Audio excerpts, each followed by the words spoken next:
Alright guys, so we officially have the July 5th update patch note here, and I do have the corresponding pictures as well from the Neighbor Cafe. So let's go over it together, and there's a ton of new stuff that actually wasn't really shown too much inside of the video. So let's go and see exactly what we are getting for this July 5th update. So it does seem like it is going to be coming with a lot of new features, and just keep in mind these are going to be a patch note and they can still be changed a little bit, all right, when the actual official update drops. But most of the times it doesn't really matter. It doesn't seem to be affected. There are a couple additions sometimes that they do make into the patch note, but here we go. What's new? New special episode, Summer Soda Rock Festa. The new special episode where you get to meet many performers of the Summer Soda Rock Festa has been added. The Summer Soda Rock Festa is split into story and dark mode, and you explore each cookie's story through the dialogue options. You can play in dark mode once you have reached the ending concert of one of the cookie's stories. The cookie epilogues that are available in dark mode can only be viewed after you have seen the specific cookie show. Rock Festa quills are required to participate in the Summer Soda Rock Festa. Rock Festa quills are recharged at midnight.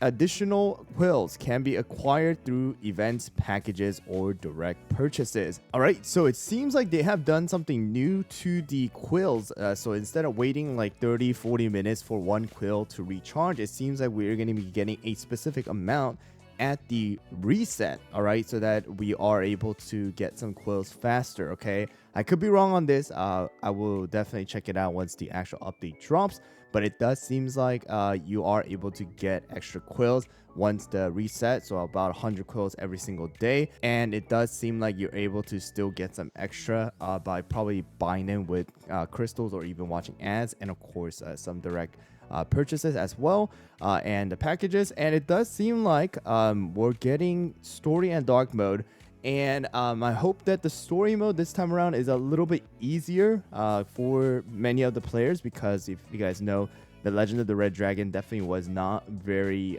new player friendly. It was really hard in most of the story mode all the way to the very end. Even my new account was not able to get anywhere near the end. So hopefully it's not too hard, so that a lot of people who are maybe returning or starting off the game new with this particular update is able to enjoy the story as well. All right, and then we are able to see right here, the Summer Soda Rock Festa is unlocked after 10 explorations of the tropical soda islands, but can also be unlocked using crystals. It seems like you have to unlock it through the Soda Island, so 10 exploration. So for most of us who are current players are not going to have a problem with this, but it seems like we're able to buy with crystals as well. So for newer players, if you guys still haven't not unlocked the Soda Island or haven't explored 10, which is not too hard in the beginning, you're still able to buy with crystals, and hopefully they are able to have a discount on it, so it's 300 crystals instead of the 3,000. And the answer for us here, it says that you will receive a unlocking discount at this time. All right, and it says right over here that along with the addition of the Summer Soda Rock Festa, a limited time event benefit is also provided to help you obtain glittering pins through battle, which are used for Shining Glitter Cookies Superstar Gacha. All right, so something like we had with Pattaya, where we had the seals. All right, so once you guys do play, you're able to get some of these pins, which you're going to be using for the special gacha. Rock Festa catnip coins can be obtained at the completion of Summer Soda Rock Festa stages or quests, and can be used to buy an assortment of items at the Summer Soda Shop. The Summer Soda Shop can be accessed through the Artist Zone through catnip cookies. So just like how we had with the Dragon Square, you're able to see catnip cookie again, and you guys can see on the screen what it's going to be.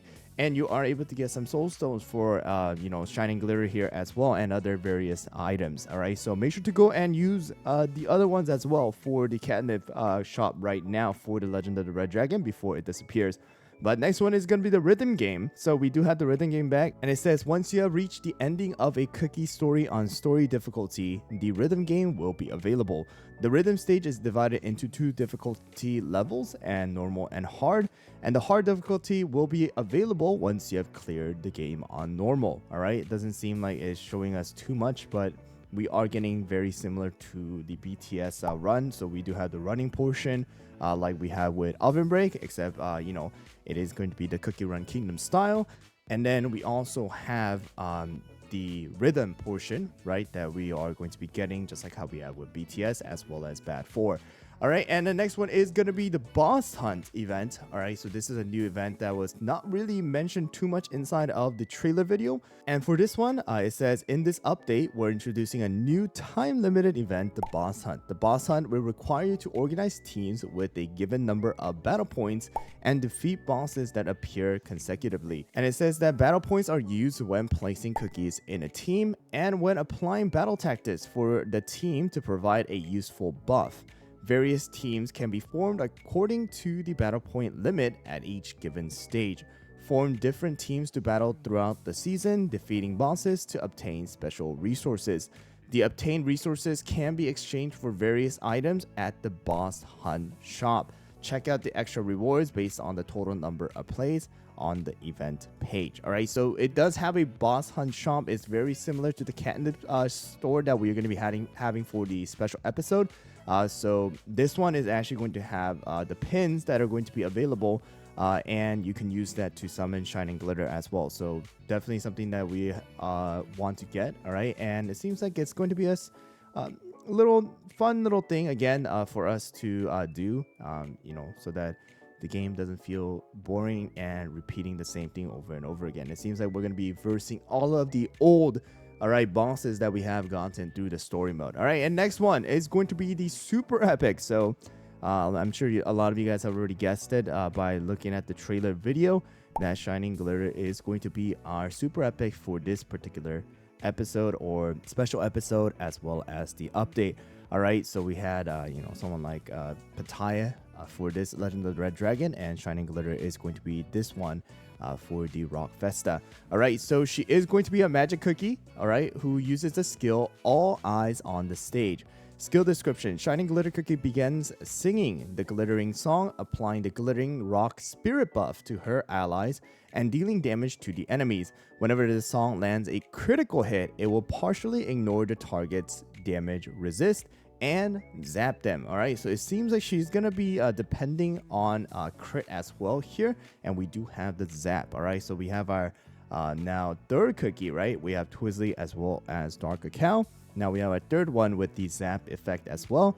If Shining Glitter Cookie manages to deal a certain number of critical hits with the glittering song, she will provide a crit damage resist buff for the entire team. While Shining Glitter is using her skill, she will briefly become resistant to interrupting effects. So it seems like the glittering rock spirit buff is going to also provide an HP shield or a shield of some sort, because that's what you guys were able to see inside of the trailer. So we'll have to see how that actually works out. All right, and it says collect or purchase glittering pins and use them to pull Shining Glitter Cookie in the Superstar Gacha. In the Superstar Gacha, you will receive Melody Shards instead of Mileage Points. You will receive the same number of Melody Shards for pulling cookies and Soul Stones regardless of Cookie's Ascension status. Once you have collected a certain number of Melody Shards, you will be able to meet a guaranteed Shining Glitter Cookie. If you already have full Ascension, by the time you will receive different rewards instead. And after the end of the event, all remaining Melody Shards will be converted to mileage points and delivered to your mailbox. So I have no idea as of right now exactly how many pulls or how many of those glittering shards we're gonna need in order to meet a guaranteed Shining Glitter. It probably is gonna be 5,000, just like how we had before. But at least the good thing is we're getting a lot of different ways of getting these pins for us to use for the gacha. So we'll see how it turns out. We just really had a rocky start and a bad experience with how we had with Stardust. So that's the reason why the banner has not been really light. But with Cap Season and with how Pattaya has been so far too, there has been a lot of currencies that were given out. There were a lot of days within the banner for mostly everyone to get if they did work towards it at the end of the by the end of the update. So hopefully that is going to be the case for her as well. All right, next one is going to be Rockstar Cookie, who is going to be our new epic. And Rockstar is going to be a healing cookie, just like I mentioned inside of the video that we have for the trailer. So the Legend of Rock is going to be his skill, and it says Rockstar Cookie performs a rock anthem, periodically healing the team's HP, and applies the legendary Rock Spirit buff, Curse Protection buff, and a crit percentage buff for the whole team, excluding himself based on his crit percentage boost from equipped toppings. All right, so a lot here, but it seems like excluding himself based on his crit percentage boost from equipped toppings means that he is also going to be using probably Juicy Apple Jelly, very similar to how Cream Puff is. All right, so we do have this legendary Rock Spirit buff. We just don't know what that's particularly going to be. We do have Curse Protection, which is very interesting. All right, and then we have crit percentage buff, so it's going to work pretty darn well, probably for Shining Glitter. All right, under Legendary Rock Spirit, the target will have their HP restored whenever they deal a critical hit. All right, so it seems like someone like Stardust as well as Shining Glitter are definitely going to be really helpful with this, and possibly within something like the World Exploration. If you guys are using Rockstar, then Cream Puff is also going to be a really good option. And it says that if Rockstar Cookie is defeated, he will have all active debuffs on himself removed and begin his Encore. During Encore, Rockstar Cookie will provide extra healing and increase the healing the team receives. While Rockstar Cookie is using his skill, he will briefly become resistant to interrupting effects. So it seems like Rockstar Cookie is able to stay alive for a bit longer. All right, just like how you have something like Insignia, as well as Capsaicin, and he is also going to be able to provide extra healing to the team before he kind of disappears. All right, so very interesting. We'll see how the healing works and how it compares to someone like Snapdragon right now, as well as Pure Vanilla inside of the team. But seems very interesting, and it is something that is needed because we don't have HP Shield happening here, and if we don't have something like the Encore, then it's going to be hard for Rockstar to even fit into the current state of the game with someone like Pure Vanilla, as well as Snapdragon, BTS, and stuff like that. All right, and we have a new chance of gacha as well, but this time around it is going to be someone special that is going to be good for a lot of players here, and it is going to be this season of the Chance of Gacha. You will meet Stardust Cookie, Rockstar, and Parfait, as well as 2 slots for epic cookies of your choice to increase your chance of attaining them. And it says receive a guaranteed Stardust Cookie after performing a certain number of pulls, and it does seem like it's going to be 250 this time around instead of the 270. All right, that we had before with Holloberry, and use lucky cookie tickets glittering stage in the season of the Chance of Gacha. All right, so we have Stardust Cookie that is going to be part of this. I will do the number counting as well to show you guys whether it's going to be possible for most of the players, but we do also have the second stage as well, or second part of this update. So hopefully this time around, with it being 250, that most people are able to get it. But we do have the new tropical rock toppings, which are going to be the resident topping for this particular update, and it seems like it's going to probably be used for all of the ones that are part of the story, which are going to be something like Rockstar, as well as Shining Glitter, Parfait, Mango, as well as Werewolf. All right, Werewolf is actually part of this as well, guys, with the possible new costumes that are going to be coming. And we do have the Hall of Encounter Artist Zone, and the Hall of Encounter has been updated, so obtain monument fragments and all of the other stuff that we have gotten for the Legend of the Red Dragon. And we have the Malice Shop Queen of Man cookie has been added, and other improvements, 8 decors that has been added. And probably we're going to get some additional information as well once the actual update has dropped. But there you guys go. That's exactly what we are getting for the July 5th update. I'm super excited, honestly. Good to see that they have fixed the quill, because quill has been a problem. And again, I hope that it is going to be more beginner friendly, new player friendly for this particular event, at least for the story mode, so that people are able to take advantage of the extra pins that you're going to be able to get by clearing stages and things like that, and they are able to enjoy the story as well without getting their butts handed to them, because the Legend of the Red Dragon one was really hard. All right, so hopefully that is going to be the case. But thanks for watching. Let me know down in the comments below what you guys think about this update, and I'll see you guys all on the next one.